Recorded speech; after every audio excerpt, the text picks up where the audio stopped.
Sekarang kita masuk ke fan fikih. Bab pertama dari fan fikih itu adalah bab wudu, bagian dari toharo. Kemarin dari fan tauhid yang pertama dibahas adalah bab iman. Kalau di fan tasawuf yang pertama dibahas itu adalah akhlak kepada Allah dan Rasul, lalu akhlak kepada orang tua. Nah, sekarang kita masuk ke bagian tohar atau bab tohar, babul wudu'i. Akhrajahu asy-Syaikhani an Abi Hurairah qala Rasulullah sallallahu alaihi wasallam la yaqbalullahu salata ahadikum idza ahdasa hatta yatawaddoa. Tidak akan diterima salat salah satu dari kalian atau salatnya kalian apabila kalian masih mempunyai hadas, hatta yatawaddoa, sampai kalian berwudu.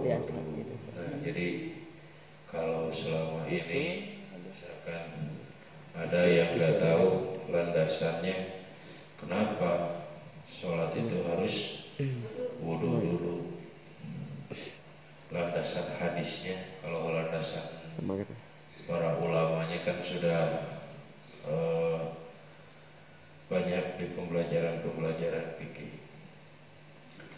Ini salah satu referensi hadisnya. Jadi seseorang itu kalau sholat tidak akan diterima sholatnya kalaulah dalam dirinya masih mempunyai hadas. Hadas itu ada berapa?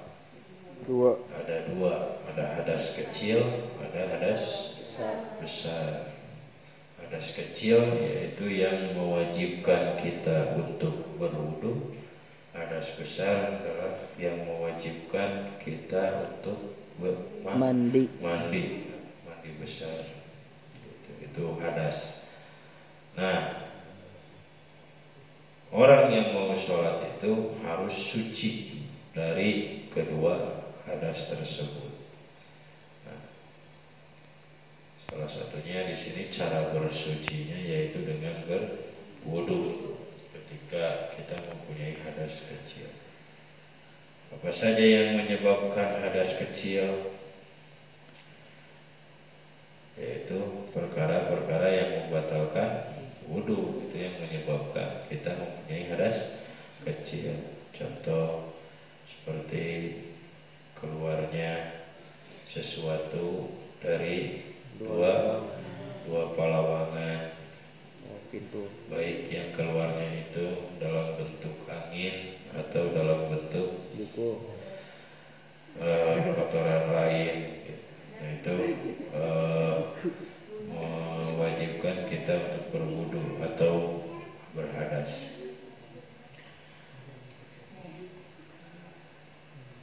Selanjutnya ada hadis yang diriwayatkan oleh Abu Syekh dari Ibnu Mas'ud.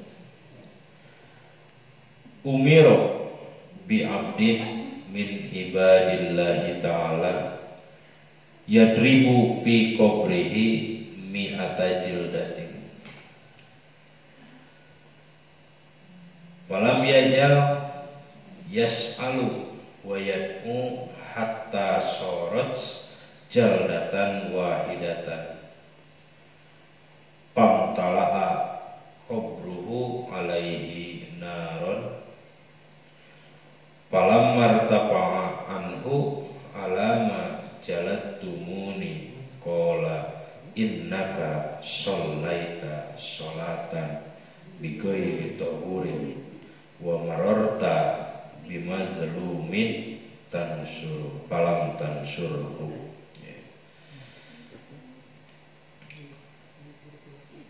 Jadi ini ada suatu hadis yang meriwayatkan ada seorang hamba.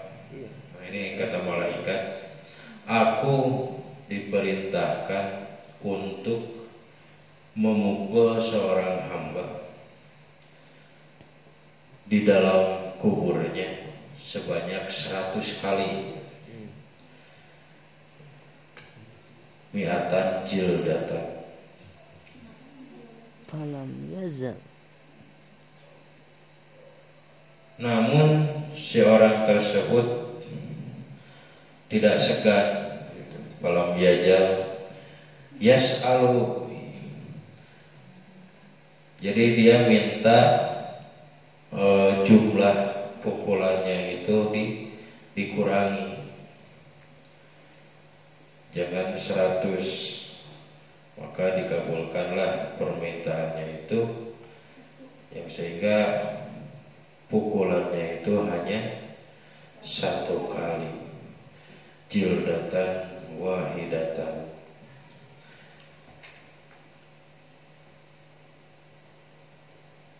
Pamtala'a kobrahu naron. Kemudian kuburannya dipenuhi dengan api. Walam martafa'an qala. Setelah api itu tidak ada, lalu si mayat itu bertanya,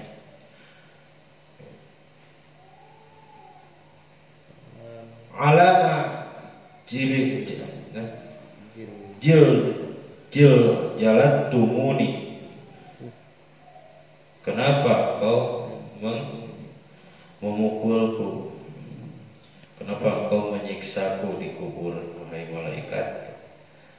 Qala innaka sholaita sholatan bigoiri tahurin, sesungguhnya engkau pernah sholat dengan keadaan dirimu yang tidak suci atau tidak berwudu. Nah, makanya ini harus hati-hati di dalam berwudu. Jangan sampai wudu kita tidak sah, sehingga mengakibatkan dianggap sholatnya itu tidak berwudu, tidak dalam keadaan suci, dan itu mengakibatkan disiksa di kubur. Wa mararta bimazlumin falam tansurhu. Dan kesalahan kamu yang lain adalah ketika kamu menemui orang yang dizolimi, kamu tidak menolongnya. Itulah alasan kenapa kamu itu disiksa di kuburnya. Auzubillah. Wal Baihaqi an Salman, dan selanjutnya adalah hadis dari Baihaqi dari Salman. Idza tawaddu al-'abdu tahatat anhu dzunubahu kama tahatat waraqu hadhihi syajarah. Apabila seorang hamba itu berwudu, maka gugurlah dosanya, gugurlah dosa dari anggota wudunya itu. Kama ta'atat waraqu hadhihi syajarah, seperti gugurnya daun dari pohon. Gitu. Jadi ketika kita membasuh anggota wudu kita, anggota badan yang termasuk wudu, nah seketika itu juga dosa-dosa dari apa yang kita basuh itu berguguran. Itu hikmahnya berwudu. Makanya orang yang sering berwudu atau yang dawam wudu itu wajahnya bercahaya. Maksudnya bercahaya itu karena baru bawa kosong dari dosa-dosa itu karena seringnya berwudu. Jadi bercahayanya itu dilihatnya bukan dari warna kulit ya. Jadi bercahayanya itu dari kesucian dosanya, dari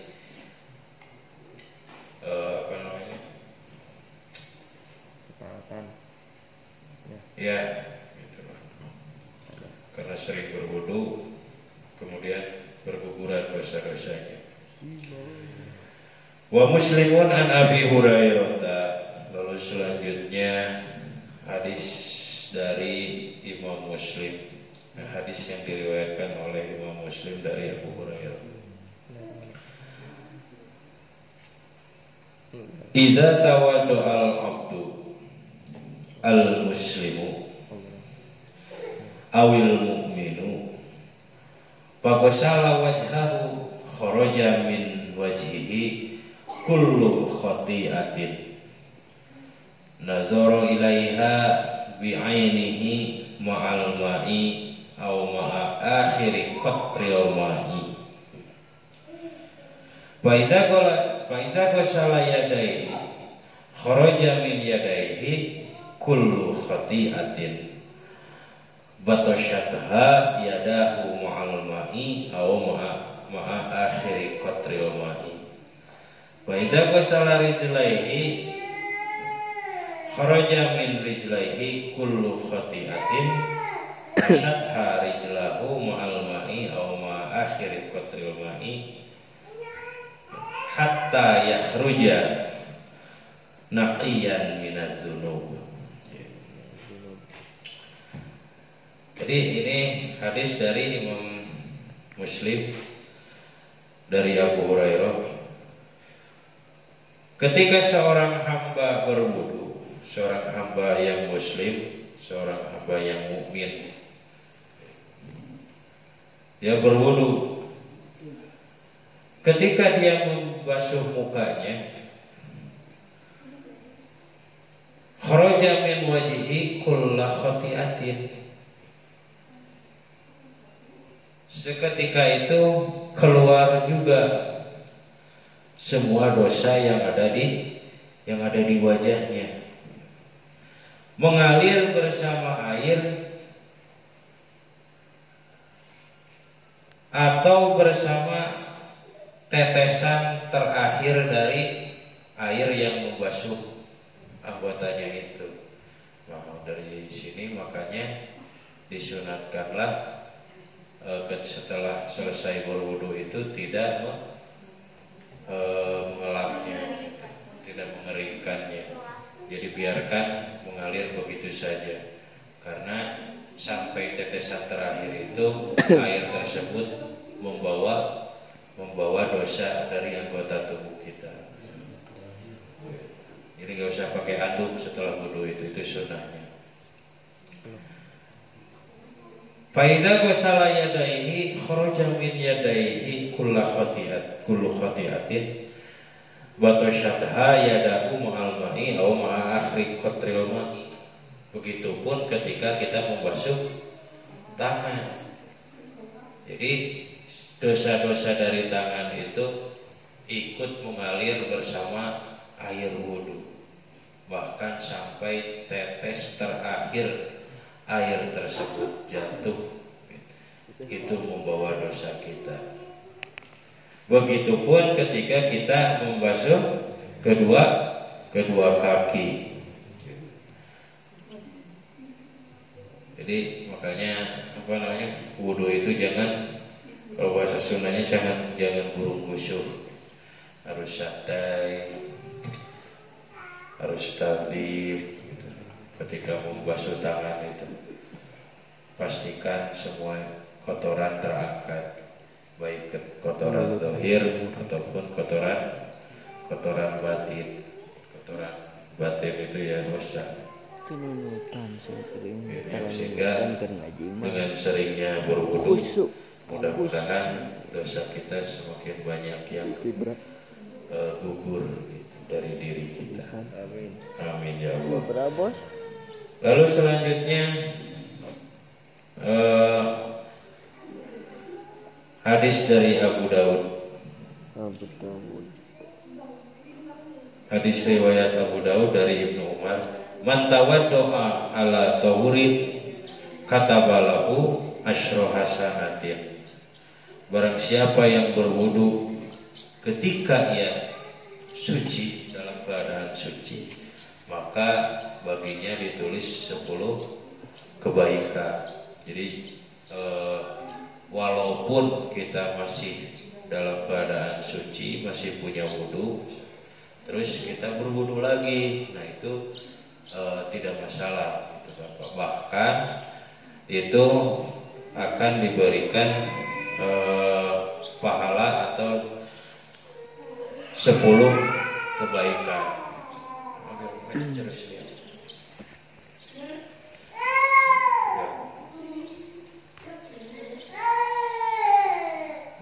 Nah itu ya. Jadi walaupun masih punya wudu, kita nggak apa-apa wudu lagi. Lalu selanjutnya setelah hadis-hadis ini ada sebuah hikayat. Wa hukiya al-Ghazali annahu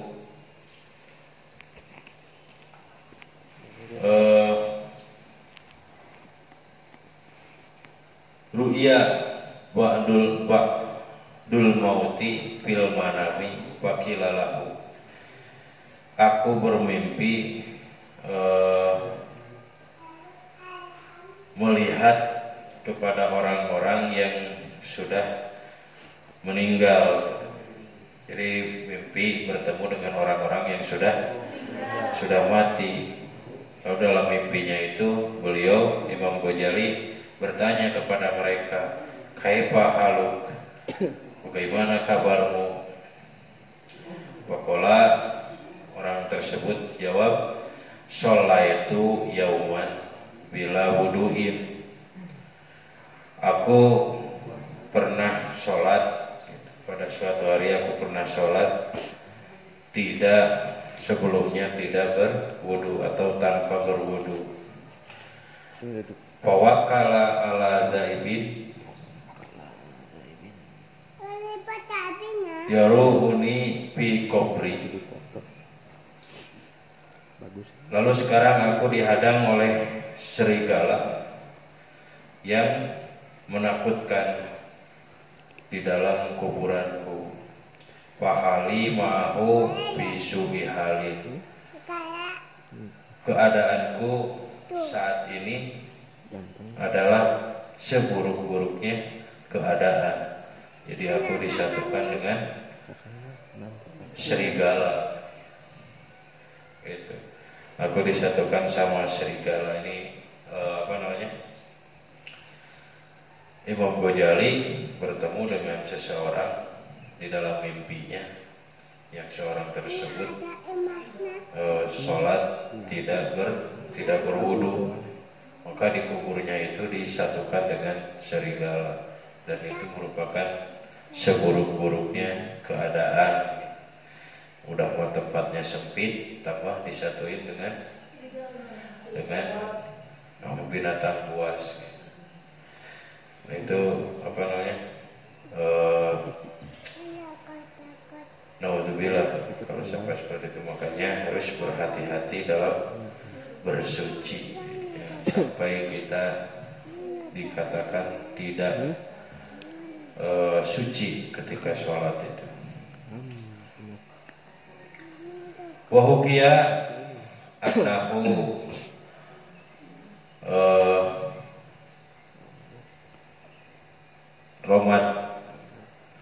Romadat Ainal Junaidi marrotan. Pakola atau bim. Ini ada seseorang namanya Kang Junaid. Nama Junaid ini sakit mata. Lalu dia itu datang ke dokter. Nah, si dokter itu ngomong, intaroda ainika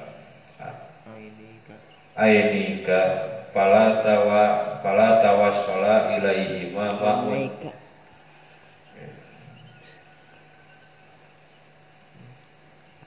Jadi kalau kamu mau sembuh dari penyakit matamu, kamu tidak boleh mata kamu itu tidak boleh terkena air, kata dokternya. Jadi pala tawassola ilaihi ma'un. Jadi jangan sampai matanya itu terkena air. Falamma dhahaba at-tabib tawadoa washolat. Jadi ketika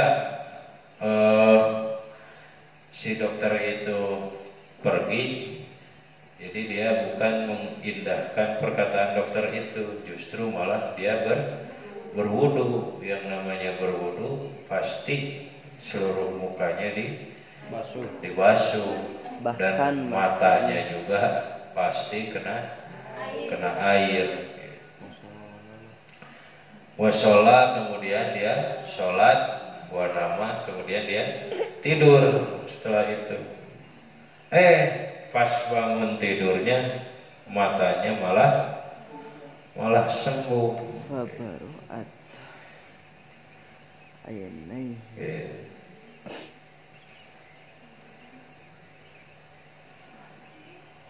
Lalu setelah keadaan seperti itu, si Junaid ini kembali didatangi oleh dokternya itu. Kalau maja tabib waro'al aina sahihatu, melihat matanya itu sudah sembuh. Kaget, "Mapa anta? Apa yang kamu lakukan sehingga mata kamu jadi sembuh?" Qala tawaddu'tu wa shallaitu. Dijawab sama si Junaid, aku itu berwudu, kemudian aku sholat. Jadi sembuhnya itu justru dengan berwudu. Dan perlu diketahui bahwa menurut Allah, ketika si Junaid ini berwudu sedangkan dia dalam keadaan sakit, dia telah mengorbankan matanya. Jadi dia telah mengorbankan matanya untuk Allah, yang sehingga dia berani mengambil tindakan untuk berwudu, justru oleh Allah malah disembuhkan matanya. Padahal sudah jelas kata dokter bahwa penyakit matanya itu tidak boleh kena air. Nah, yang sehingga wakana tabibu nasronian fa'amana bil hali. Ketika si dokter tersebut mendengar hal itu, kan dokternya itu seorang Nasrani. Nah, ketika dia dengar itu, lalu dia beriman. Masya Allah, beriman pada saat itu juga. Waqala hada ilajul khaliq lal makhluk. Ini adalah kekuasaan sang pencipta, bukan kekuasaanku. Ini adalah ranah sang pencipta, kata dokter tersebut, bukan ranahku. untuk menyembuhkan penyakit matanya, karena tadi menurut dia itu yang seharusnya ini apa namanya tidak dikenain air, ini justru malah dibasuh air dan malah sembuh. Nah, itu hikayat yang pertama. Jadi istimewanya wudhu itu bisa menyembuhkan penyakit mata. Wahukia al-Yafi'i. Ini itu kisah yang kedua ya. Tadi yang pertama mah yang apa namanya, Imam Ghazali. Ini sekarang kisah yang ketiga. An Sahal bin Abdullah qala awwalu ma ra'aita minal a'ajibi wal karamati inni kharajtu yawman ila maudi'i Khalid fatawali al-maqama bihi wa wajadtu min qalbi ilallahi azza wa jalla. Ini kata Sahal bin Abdullah, permulaan keajaiban yang aku lihat yaitu sewaktu aku ke tempat yang sunyi, senyap, lalu aku pun ingin menetap di situ. Aku pun merasa tenang hati dan enak digunakan zikir kepada Allah. Akhirnya tibalah waktu sholat. Wahadortus sholat warutu al-wudu'a.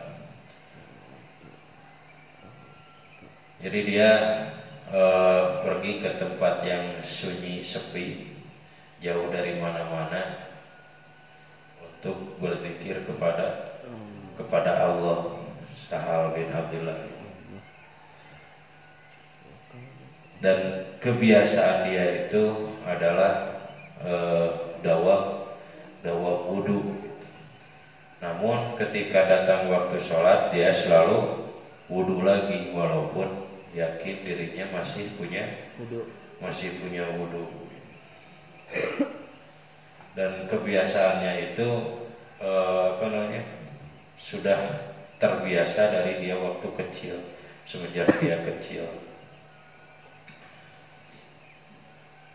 Nah, ketika di suatu tempat yang jauh dari mana-mana itu, ternyata dia tidak menemukan air. Dia kehabisan air, sehingga dia kebingungan gimana caranya berwudu. Nah, tiba-tiba ketika di tengah kebingungan itu datang ada beruang. Nah, ini apa kalau di Ad-Dami, para tokoh Ad-Dami, ada beruang datang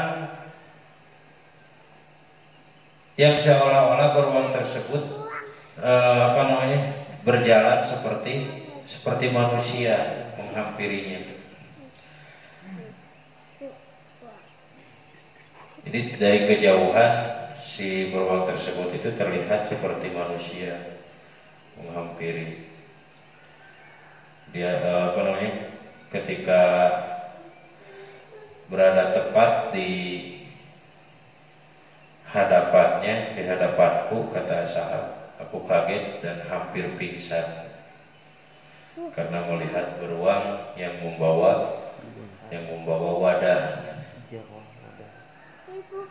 Ini tidak menjelma, persis seperti beruang aja datangnya.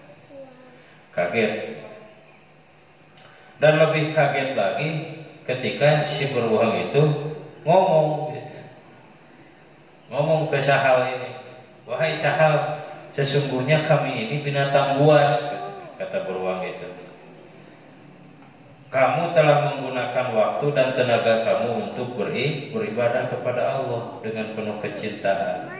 dan kita pun tidak segan-segan bertawakal kepada Allah.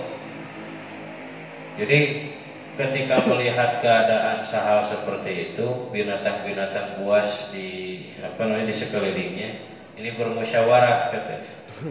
Kami berbincang dengan teman kami untuk memecahkan masalah ini. Gimana caranya agar bisa membawakan air untuk sahal. Jadi makhluk-makhluk Allah itu mendukung kepada orang-orang yang beribadah, bahkan binatang buas sekalipun. Nah, ini buktinya binatang buas di sini bermusyawarah untuk membawakan air. Akhirnya yang diutus untuk menghampiri sahal itu adalah beruang.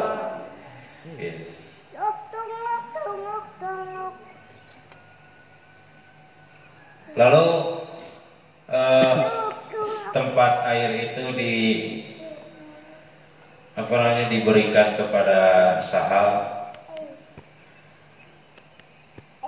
dan sahal pun menggunakan air tersebut.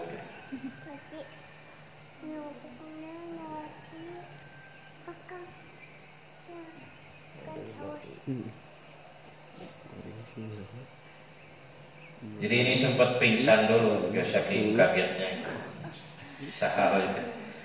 Saking kagetnya didatangi oleh binatang. Nah, ini ketika dia bangun, ternyata air itu sudah tersedia, disiapkan oleh binatang buas.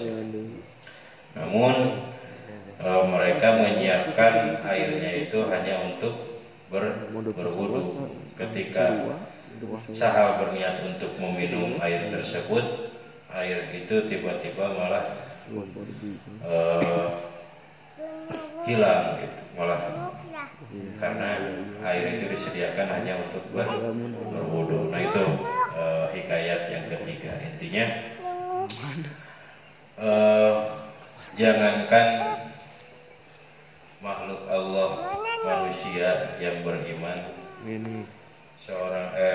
seekor binatang buas pun pasti akan mendukung terhadap orang-orang ahli ibadah. Jadi Sa'ad bin Abdullah ini adalah salah satu contoh orang yang selalu dawam wudunya. Sehingga walaupun dia masih punya wudu, kalau datang waktu sholat wudu lagi. Karena tadi menurut hadis, barang siapa yang berwudu dalam keadaan suci, maka baginya 10 kebaikan. Itu pun kalau airnya berkecukupan dan banyak. Kalau airnya kurang, bahkan tidak ada, maka cukup sekali saja wudu. Kalau misalkan masih punya wudu, gak usah wudu lagi untuk sholat. Atau bahkan kalau tidak ada air sama sekali, bisa dengan tayamum.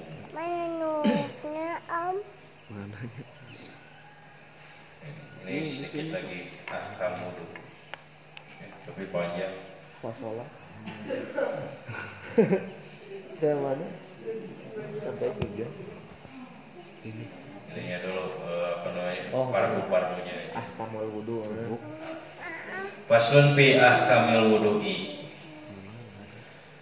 Pasal ini menjelaskan tentang hukum wudu. Syurutihi, pertama syaratnya. Syarat wudu itu yang pertama harus dengan ma'umutlakin, dengan air yang mutlak. Itu sudah jelas lah, berarti air mutlak itu kalau di dalam fikih yang suci dan mensucikan, yang yang bersih dari kotoran dan najis. Wa Islam, kedua syaratnya itu Islam. Gimana kalau ada kafir berwudu, bisa nggak? Bisa. Cuma tidak mendapat fadilah wudu seperti orang muslim. Kalau orang muslim ketika berwudu itu berguguran dosa-dosanya. Nah kalau orang kafir ya tidak, karena syarat wudu itu wa islami, harus berislam. Wa tamyiz, dan tamyiz itu bisa membedakan antara yang baik dan yang buruk. Kalau di usia itu usia di atas 5 tahun lah tamyiz. Wa alima fardiyatihi, dan mengetahui fardu-fardunya. Wa adamu dzannu fardihi nakalan, dan tidak boleh mengira atau tidak boleh berprasangka bahwasanya fardu di dalam wudu itu sunnah. Wa adamu hailan, dan menghilangkan penghalang terhadap sampainya air kepada anggota wudu atau pada kulit. Itu yang keberapa itu? Yang keenam. Nah, contoh yang menghalangi datangnya air ke kulit itu apa? Minyak, contohnya minyak zaitun, make up gitu kan, make up sering istilah itu tebal sangat senti. Jadi ketika wudu itu harus dipelas dulu make upnya. Perasaan nggak begitu. Saya lihat pulang dari pasar kan bermake up dulu. Jadi kalau mau wudu harus dicuci dulu make upnya baru berwudu. Jangan sampai ketika make up tebal kita berwudu itu ada yang menghalangi. Perempuan banyak menghalangi. Wala mubayyirun lil wa'i alal hudbi, duduk kakak. Kawas tahta dzofrin wa kazafarona. Nah ini yang tadi. Jadi jangan sampai ada yang merubah air di anggota wudu. Ya contoh seperti kotoran kuku.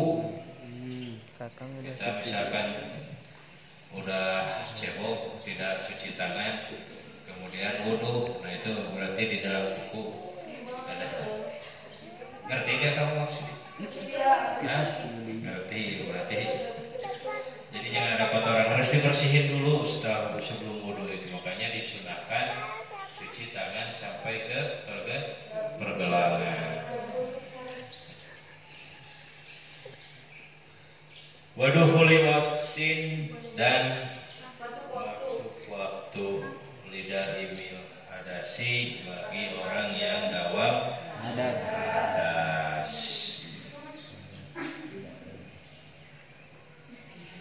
Dikit lagi. Wa furudihi, adapun fardunya wudu. Niatu ada ifardin. Pertama, niat mendatangi atau niat membasuh seluruh yang fardu di dalam wudu. Kemudian niat bersuci, dan diniatkan pula untuk listibahatis sholat, agar apa? Saya berwudu itu karena saya mau sholat gitu, dan diperbolehkan sholat. Di mana tempatnya niat itu? Inda awali gusli juz'i minal wajhi, yaitu ketika awal membasuh juz dari wajah. Jadi niatnya itu kalau niat sebelum berwudu itu kan itu niat sunnah. Nah yang wajibnya itu niat adalah ketika membasuh wajah. Jadi ketika kita mulai cuci wajah, membasuh wajah. Nah, disitulah tempatnya niat. Kita meniatkan di dalam hati.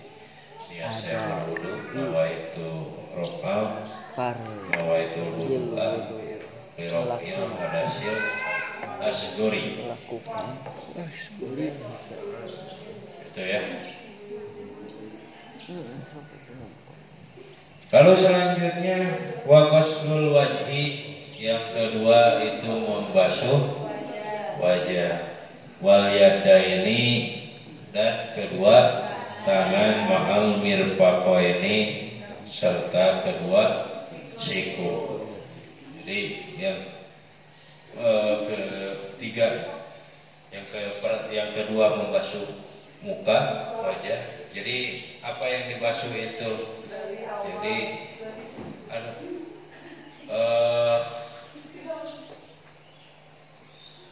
awal akhir tumbuhnya rambut gitu. Jadi di sini nih. Awal tumbuhnya rambut. Ayo ke dia. Nah, ini sampai ujung telinga, sampai di bawah dagu. Di sini. Rambut atas ya, sama rambut janggut.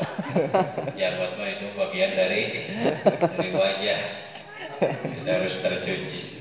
Sebalik serahmat. Wal yadaini, dan membasuh kedua tangan, ma'al mirfaqaini. Ini sampai ke sikut. Nah, jangan sampai ini beda ya. Sikut atas kan di sini sikut dalam, nah sikut luar. Nah itu anggotanya itu lebih banyak sikut luar daripada sikut dalam. Makanya yang jadi patokan ketika membasuh tangan itu jangan sikut dalam, tapi sikut luar. Pastikan sikut luar sudah terbasuh semua. Sehingga kalau sikut luar sudah terbasuh, dipastikan sikut dalam juga. Nah, jangan sampai yang jadi patokannya itu di sini, gitu. Cuci ini aja. Nah, ininya nggak dicuci, itu tidak sah cuci tangannya. Kalau cuci tangannya tidak sah, berarti wudunya juga tidak sah dan sah seterusnya. Wa mashu ba'dir ra'si, dan mengusap sebagian dari kepala, bukan dari rambut. Karena ada yang punya kepala tak punya rambut. Makanya bahasanya wa mashu ba'dir ra'si, mengusap sebagian kepala. Minimalnya kalau menurut Imam Syafi'i, kalau yang punya rambut itu tiga helai rambut minimalnya yang terusap itu. Kalau yang nggak punya rambut berarti minimalnya tiga polybag rambut.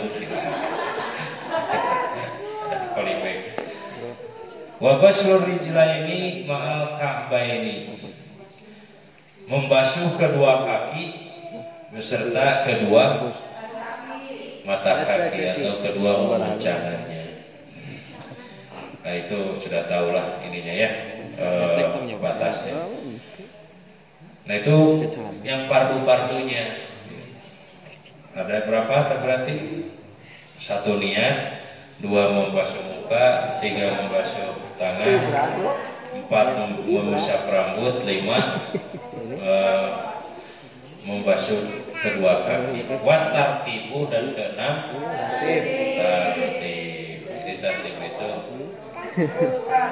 berurutan lah, yang seharusnya didahulukan yang didahulukan. Jangan sampai tidak berurutan. Boleh nggak wudu cuci tangan dulu? Tidak. Boleh. Nggak boleh. Kalau misalkan tangan yang dicucinya sampai ke sikut dan berniat bahwa itu adalah bagian dari fardu, tetap harus dari muka dulu. Gimana kalau misalkan wudunya di wahangan? dan kakinya tercebur lebih dulu, boleh nggak itu? Tetap saja yang pertama dicuci mah itu wajar. Gimana kalau wudunya sambil renang? Bisa. Semuanya bisa nggak? Bisa. Tapi tetap niatnya itu niat apa namanya? Membasuh muka. Basuh tangan. Kenapa harus seperti itu? Karena ada syarat wudu atau fardu wudu yang bernama tartib. Di tartib itu harus dari awal.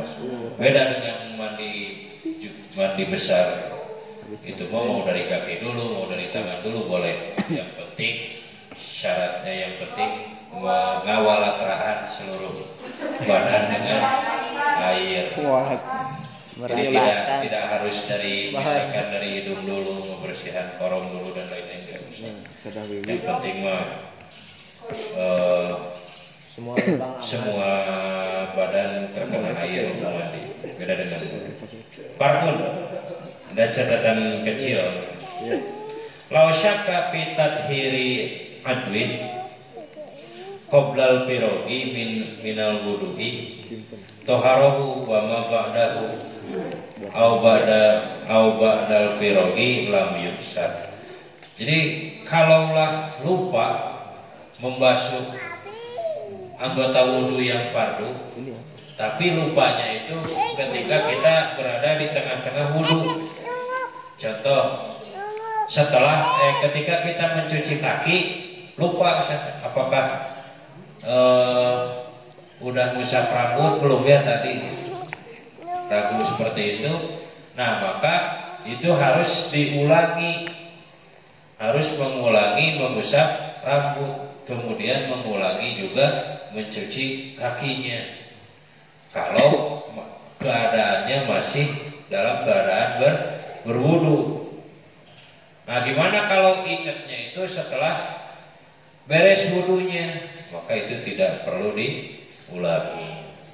Contoh misalkan setelah selesai wudu, cuci kaki sudah beres, lupa misalkan belum mengusap rambut, nah itu gak apa-apa, gak diulangi juga. Kalau lupa mencuci muka, kacidan wudu. Wah, ini mah contoh kalau seperti itu terjadi. Ketika sudah wudu, kenapa saya belum cuci muka ya? Tangan, kaki udah dicuci, saya wudu. Nah itu boleh tidak dicuci itu kalau betul-betul lupa. Tapi kalau misalkan lupanya ketika kita masih berwudu, contoh tadi kita masih mencuci kaki, tiba-tiba ingat, aduh saya belum ngusap rambut. Nah itu maka harus ulangi ke usap rambut, lalu ulangi lagi mencuci kakinya gitu. Gak usah diulangin dari awal. Itu fardu wudu. Wa sunanihi, dan sunat-sunatnya wudu at-tasmiyatu qala Rasulullah wallahu a'lam bis-shawab. Billahi taufiq wal hidayah. Assalamualaikum warahmatullahi wabarakatuh. Waalaikumsalam warahmatullahi wabarakatuh.